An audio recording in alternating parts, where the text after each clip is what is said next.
এরা প্রধানমন্ত্রীর পরিবার, আর তারা ইফতার করেছে কাদের সঙ্গে জানেন? এই সমাজের এতিম, মাদ্রাসায় পড়ুয়া ছোট ছোট শিশুদের সঙ্গে, একই মেঝেতে বসে একই দস্তরখানে। জুবাইদা ও জাইমা চাইলে বড় কোনো রেস্টুরেন্টে এতিম শিশুদের ডেকে জাঁকজমকপূর্ণভাবে ইফতারটা আয়োজন করতে পারতেন। সেটি করলে হয়তো ছবি হতো, খবর হতো, কিন্তু হৃদয়ের দূরত্ব থেকেই যেত।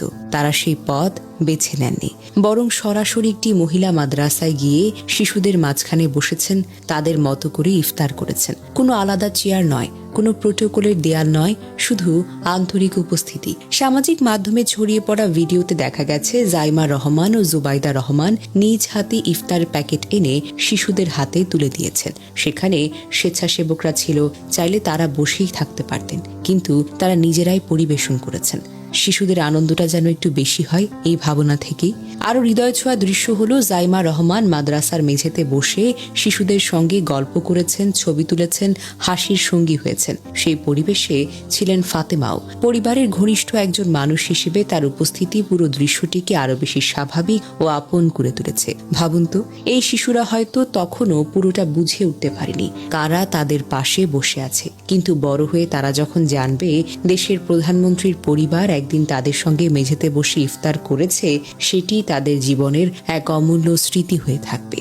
জিয়া পরিবারের রাজনৈতিক ঐতিহ্যে সাধারণ মানুষের কাছে যাওয়ার একটি ধারাবাহিকতা দেখা যায়, যার শিকড় পাওয়া যায় শহীদ জিয়াউর রহমানের সহজ সরল জীবনযাপন, মাঠমুখী রাজনীতি আর বেগম জিয়ার মানবিকতার মাঝে। আজকের এই ইফতার যেন সেই ধারা নতুনভাবে মনে করিয়ে দিল, অহংকার নয়, মানুষের কাছে থাকাটাই হবে নেতৃত্বের শক্তি। বেগম জিয়া সেই দিনগুলো মনে পড়ে যায় যখন তিনি নিজে এতিমদের সঙ্গে বসতেন, তাদের মাথায় হাত বুলিয়ে দিতেন। আজ তার নাতনি জাইমা আর পুত্রবধূ জুবাইদা সে একই পথ ধরে চলছেন, আরো সুন্দরভাবে, আরো গভীরভাবে। এই পরিবারের অহংকার নেই, শুধু ভালোবাসা আছে। এই পরিবারের ক্ষমতা আছে, কিন্তু তার চাইতে বড় হলো সরলতা। যে এতিম শিশুরা আজীবন ভাবেনি যে কখনো দেশের সবচেয়ে বড় পরিবার তাদের সঙ্গে বসবে, খাবে, হাসবে, তাদের চোখের আলো, তাদের মুখের হাসি, এটাই হয়তো সবচেয়ে বড় প্রমাণ যে এই কাজ সফল হয়েছে। জিয়া পরিবারকে লাখো সালাম। আপনারা প্রমাণ করলেন ক্ষমতা দিয়ে মানুষকে ভয় দেখানো যায়, কিন্তু ভালোবাসা দিয়ে মানুষের হৃদয় জয় করা যায়। আপনারা শুধু ইফতার করেননি, আপনারা হাজারো হৃদয়ে আলো জ্বালিয়ে দিয়েছেন। আপনাদের মতো মানুষ থাকলে এই দেশ কখনো অন্ধকারে পড়বে না। আর এই সুন্দর মুহূর্তগুলো চিরকাল মনে রাখুক সবাই।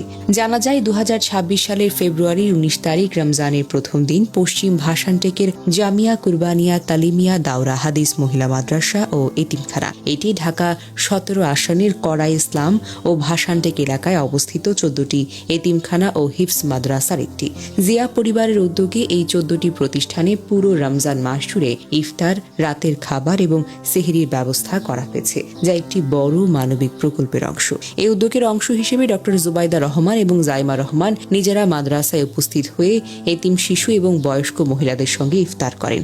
এতিম শিশুরা যারা জীবনে কখনো ভাবেনি যে দেশের প্রধানমন্ত্রী পরিবার তাদের সঙ্গে বসবে, খাবে, কথা বলবে, তাদের চোখে মুখে ছিল অবাক আর আনন্দের মিশেল। প্রতি বছর প্রথম রোজায় এতিম, উলামা, মাশায়েখদের নিয়ে বিএনপির প্রয়াত চেয়ারম্যান বেগম জিয়া এবং কেন্দ্রীয় নেতারা ইফতার করতেন। এবার সেরকম কোনো ইফতার অনুষ্ঠান ছিল না।